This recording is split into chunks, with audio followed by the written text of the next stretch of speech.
distribution, and the vast majority of your volume will be in a couple pairs. So it's not hard to say. Yeah. Okay.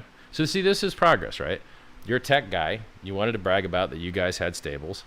I'm going to let you brag about that because it appears that you do. And there's just no volume on it. That's fine. Okay. So we agree. It's easy. Good shit.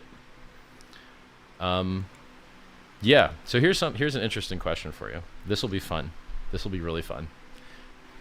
Pulsechain is fucking interesting because it does things that have never been done before. I think this will blow your mind.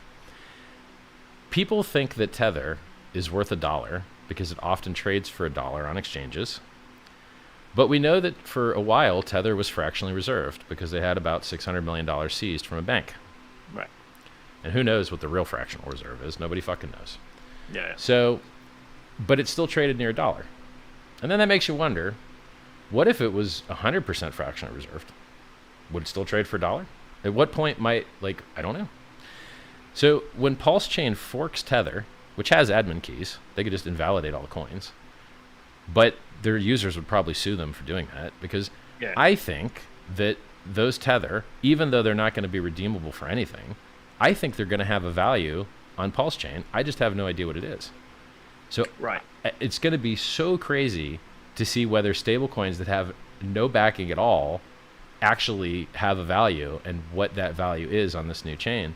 It's going to be an interesting experiment. Yeah, it will be. And this was the bit that kind of got me, was when somebody was saying that, hey, they're going to, we're going to duplicate the entire state of Ethereum, duplicate all of the ERC20 tokens, and suddenly you're going to have double. And I was like, well, wait a minute, you're not really going to have double. You're going to have, if you've got 1,000, we'll have different parameters, right? ERC20, and you've now got 1,000 PRC20 Tether.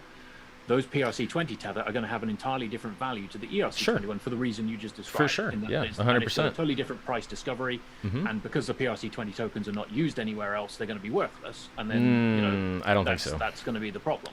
I don't I got a few tricks up my sleeve. I got some more cool shit coming. I'll tell you about. Well, you may well do. Everybody does. But, No, I have more than most. I'm the founder of a $50 billion cryptocurrency. I have more than most. Yeah, you can brag about that. I mean, that's fine. But that doesn't change the facts, right? So, I mean, the point being, I'm going to blow your mind with more technology shit, man. Those You'll things see. have two totally different price discovery mechanisms. Right. So we chose a model where the difference is the maximum possible. We just chose an example where some guys with admin keys could literally invalidate all the coins on Pulsechain for their admin key bullshit, fake DeFi bullshit, fake crypto bullshit. They could just invalidate everything. So even in that example where it's maximally hard to overcome the objections, it's still very interesting because they might not use those admin keys to fuck over all the users because they'd be robbing the users if indeed those things had value, even though they weren't redeemable. Now let's take the other position. Let's take the position of things that could be more valuable on the Pulse chain than they were on Ethereum. And I'll give you a list of them. If you believe that software should cost less than $1 to send a transaction, well, Ethereum's not for you. It's fucked. It costs I agree. a shitload to do anything. So for any use case that's gas intensive, or for any use case that's priced out on Ethereum, that's not fake DeFi, that's not admin key bullshit, that's real cryptocurrency with real no admin keys, like Hex, like Uniswap, kind of, there are some things out there that don't have this middleman gatekeeping fucking, not like they just control all your money. You give them the keys and then they control all the money. That is the opposite of why crypto was invented. For those things that are real, they could be more valuable in Pulse than they are in Ethereum because it has higher throughput and it has lower fees. And those are very, very strong incentives for things that are crippled and can't even function because no one can afford to use them. Just like every other Ethereum cloud. Yeah.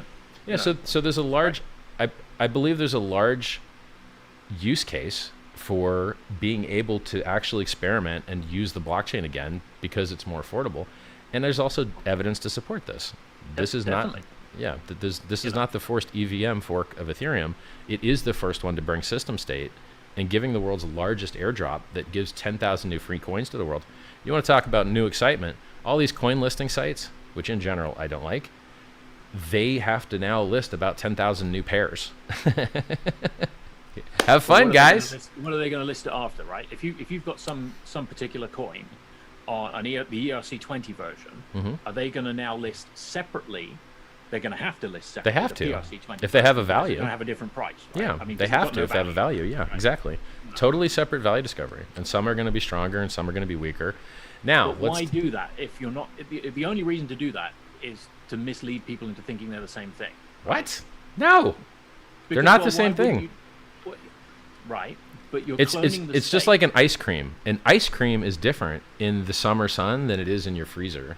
It's still an ice cream, but one melts and one doesn't. Like it's just like saying BCH is Bitcoin. No, it's not. Bizarre analogy I think I've heard. But yeah, like just when you change parameters of a thing, like this isn't Theseus's ship. Like there are parameters being changed here. Yeah. There's the block times are 4 times quicker. The validator set is smaller. It's proof of stake instead of proof of work. It burns fees, so it should naturally tend to accrue value because there's less supply over time. There's no inflation. It just gets the supply smaller and smaller over time. So we'll start with a very high supply to make up for that. And like it's just there's so many different things. I have absolutely no interest in anyone thinking. There's dozens of chains that are doing this, right? Sure. So this is nothing new. And they're all worth billions. So yay. Ethereum. like they're all wildly successful. Most like the ones that I notice anyway. Like BSC is wildly successful. Matic is wildly successful. Matic has admin keys. They can steal all your money whenever they want. Crazy to me. Fucking crazy to me that people use that. I don't get it. So world's largest airdrop, fee burning. It's funny that Ethereum 2 is trying to do what we're going to beat them to market with. They're trying to do fee burning with the IP 1559. We're going to beat them to market. They're trying to do people staking up their coins and locking them up to earn yield. We're going to beat them to market with that. But we're going to come with all the coins, and they're not. They have to try and do a bridge. Well, you're not coming with all the coins, though. This is the thing, though. You're not coming with all the coins. You're coming with clones of all the coins with no value. That okay, so let's talk about value. Let's talk about value. With some value. Sure. Right. Let's talk about value. You're familiar with Uniswap? Yeah. In Uniswap, everything is interchangeable with everything else. So if one thing has value, everything has value because you can path from wherever you are to wherever that value is. Right. So as long as the pulse chain pair has value that can get to mainnet Ethereum through a bridge, or even to XRP through a bridge, or even to whatever through a bridge, then we have real world value that you can sell at an exchange for money that you can buy a house with. And then all of those PRC20s will be able to find a value against that. And because of the way Uniswap v2 works, you cannot exhaust the value. It can never trade to zero. And so one of the first transaction, or one of the first transactions to occur when the new chain exists, is that a contract will go through and execute a trade on all of the automated market maker pairs to harvest PRC20s and then reward those liquidity providers with Pulse. So those LPs will have more Pulse and they'll have less PRC20.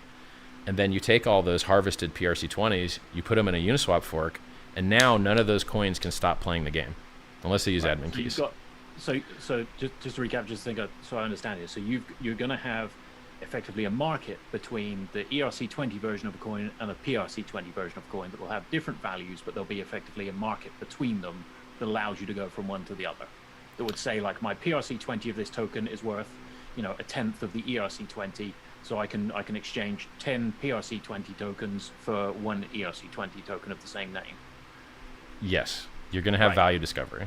Yeah. Now, how those you can't algorithmically add all the coins because some coins have weird non-standard parameters. Not everything is ERC20 compliant, so you can bridge a lot of stuff. And then there's an advantage to the Pulse chain network to kind of limit the bridging so that the majority of value getting out and into the Pulse network makes the Pulse coin itself more valuable. Because so basically, we already have a higher throughput, cheaper chain, and then you would prefer kind of all the arbing and value discovery happen on that cheaper chain. And then once the value discovery has occurred, if some arbing to mainnet needs to occur, you'd kind of want it to choke point through the Pulse pair just to add more value to Pulse. But if other people want to run their own bridges and then do a wide band, more horizontal approach, they can do it. They just need to build a bridge to do it. Yeah, and it's an interesting approach. I mean, it's the same, it's the same approach again that the XRP ledger did, 10 years ago, because you've got multiple issues on the XRP ledger. So you saw there was USD Bitstamp, there's also USD Gate Hub, there's USD whatever, cool. right? Issued by different people. I mean, the funny thing is, it's like it's all fake crypto, right? The it's all admin key shit. Creators originally like noticed and actually actively recognized was that a particular currency can have slightly different value in different forms, right? Sure. A $20 note to you is possibly worth slightly different to you personally than a $20 check or a $20 gift card. They're interchangeable to some degree, but there may be, one's worth 99% of the other or whatever, right? Did you guys have this before BitShares did? Who had this first, BitShares or you? I don't know when BitShares came out. This was 2011. So when did BitShares come out? I think it might have been 2012, 2013. Right. This I mean, a lot of these ideas we've had, like eGold also had encapsulated gold over a network. Like these, we've all been at this for a while and we've seen this shit. And then the question is which one gets the adoption? Because like all these stable coins, they're all just counterparty risk. It's you're like, this isn't real crypto. This is the opposite of crypto. This is someone else can take all your money whenever they want. And you're like, yeah, it's on a ledger, a public ledger now, but you don't know what's in their bank account. They're not timestamping fucking audits. Like it's... And that's why there's not as much trade volume on the XRP ledger for things like US dollars, because of that exact reason, right? Because if you're issuing tokenized US dollars, there is a counterparty risk inherent there. There's actually two. There's a, the risk of the fiat peg that you're pegging to, that the US dollar suddenly changes value. And there's the technical, counterparty risk of you've got some custodian or issuer. Their bank could just rug pull them. That IOU, right? Like they could be the best guys in the world and their bank could just be like, yeah, fuck you. Yeah, exactly. I mean, like you said, I mean, that's what happened to Tether already once. Like it already happened. Like we've seen it happen. BitShares was like 2014, so I guess you guys beat them. A few years after the XRP ledger. Well, bro, I mean, so far it doesn't sound like we disagree.